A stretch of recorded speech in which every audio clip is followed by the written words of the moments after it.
Y Jensi López a continuación nos informa de un tremendo incidente que se dio precisamente en uno de estos bloqueos porque una unidad de bomberos necesitaba pasar porque llevaba con ellos a un paciente grave. Y esto es lo que sucedió. Adelante, Jensi. Hola Eli, un saludo a la audiencia de Noticiete. En efecto, los cuerpos de socorro tuvieron algunas dificultades para realizar el traslado de pacientes durante esta mañana. Esto debido a los bloqueos que se realizaron en diferentes puntos del país. Ahora nos referimos al caso que se registró en el kilómetro 153 de la Ruta del Atlántico. Los bomberos voluntarios intentaban trasladar a una paciente quien cayó en coma diabético hacia un centro asistencial. Sin embargo, las personas que estaban en el lugar no les permitían el paso. Al respecto, el oficial Víctor Gómez, portavoz de esta institución, nos amplía. A la altura del kilómetro 53 Ruta al Atlántico se movilizaban bomberos voluntarios de la 131 compañía de San Antonio de la Paz, El Progreso. En la ambulancia 1353 trasladaban a una paciente con coma diabético al hospital de Guastatoya, pero en dicho kilometraje no los dejaban pasar. Ellos, repito, llevaban a una paciente del barrio de San Antonio de la Paz hacia el hospital de Guastatoya. Las personas que se encontraban realizando el bloqueo colocaron piedras y colocaron algunas tablas también para evitar el paso de las ambulancias. Según indicaron personas que se encontraban en el lugar, los manifestantes revisaron las ambulancias para verificar de que realmente llevaran pacientes.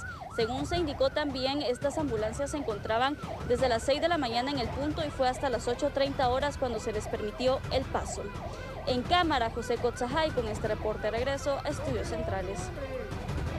Gracias por esta información y precisamente diversas entidades se pronunciaron acerca de estos bloqueos. Ante los bloqueos registrados en diferentes puntos del país, la Cámara del Agro condenó este tipo de protestas, calificándolas de ilegales e indicando que la impunidad con la que se dan estas constantes acciones generan violaciones a los derechos humanos de toda la ciudadanía. Cámara del Agro reiteró su absoluto rechazo a quienes actúan al margen de la ley, expresan que ningún tipo de acción ilegal debe quedar en la impunidad y solicitan al Ministerio Público investigar, además, el financiamiento de estos bloqueos y sus posibles vínculos con partidos políticos o campañas electorales anticipadas. Asimismo, la Cámara de Comercio de Guatemala manifestó su absoluto rechazo a lo que calificó de acciones abusivas e ilegales por parte de grupos que manifiestan su descontento bloqueando las principales rutas del país.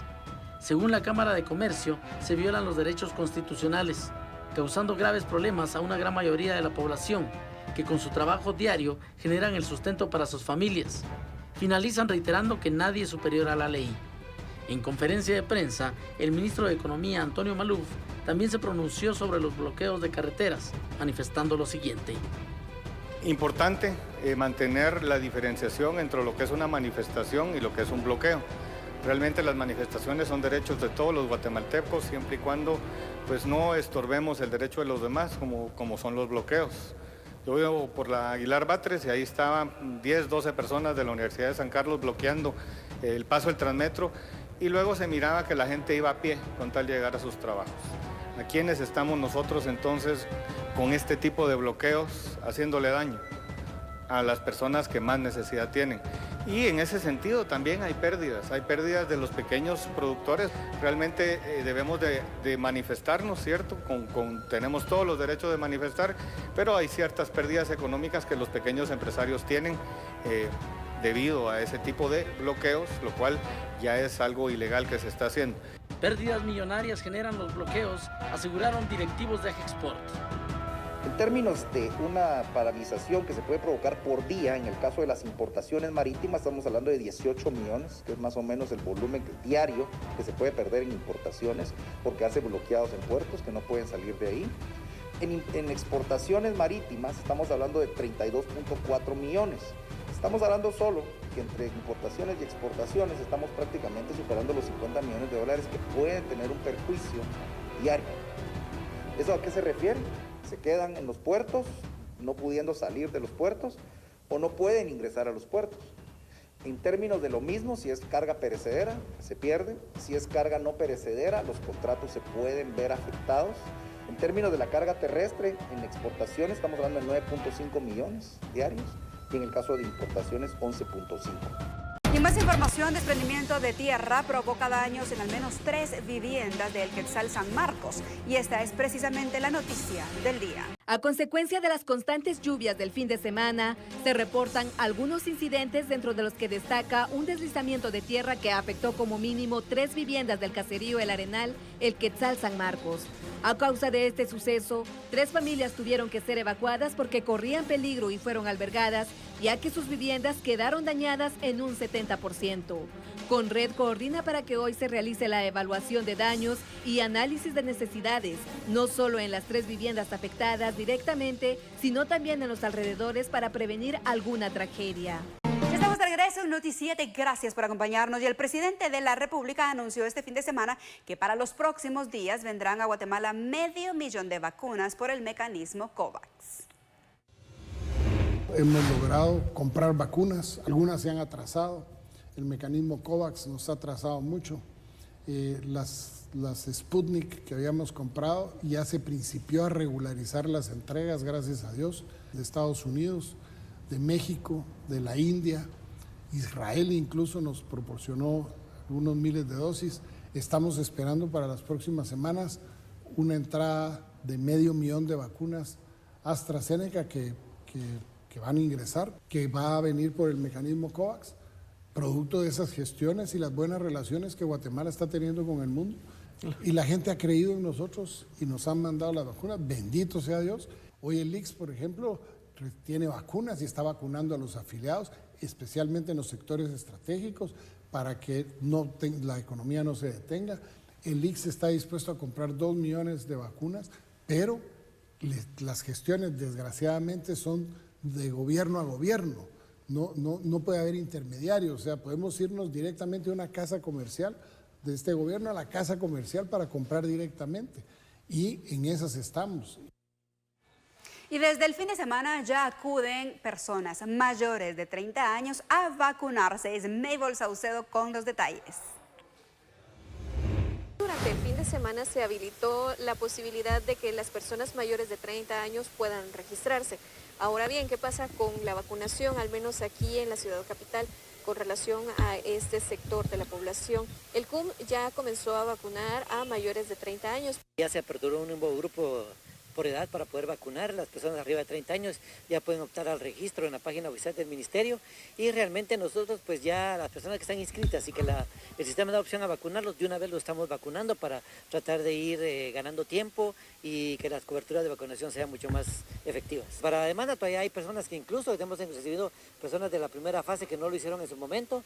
Estamos recibiendo maestros, adultos mayores, todas las personas que tengan enfermedades concomitantes y que no se hayan vacunado y que presenten una constancia como tal, al igual que pues ahora agregamos el grupo de 30 a 35 años y de 35 a 39 que ya estaban vacunándose. Prácticamente hemos agotado ya la vacuna Sputnik hasta el día de hoy y nos quedaremos únicamente vacunando ya con vacuna Moderna, puesto que ya para Sputnik creo que únicamente en otras instancias van a estar colocando segundas dosis.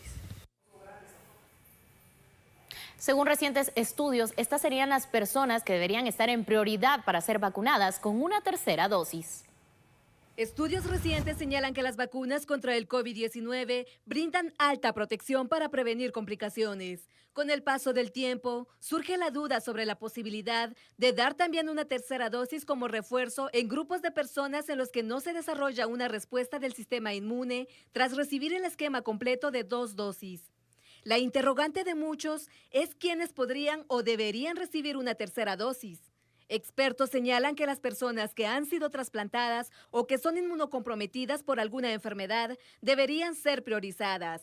Uno de los grupos también a considerar como prioritarios para la tercera dosis serían las personas que han recibido órganos por trasplantes. También la tercera dosis podría proteger mejor a las personas con enfermedad renal crónica, además de las personas mayores de 60 años, donde el sistema inmune va involucionando a los pacientes inmunodeprimidos. Hay países como Israel, Alemania, Reino Unido, Suecia, Tailandia, Chile y Uruguay que ya se decidieron a favor de la tercera dosis en algunos grupos de personas.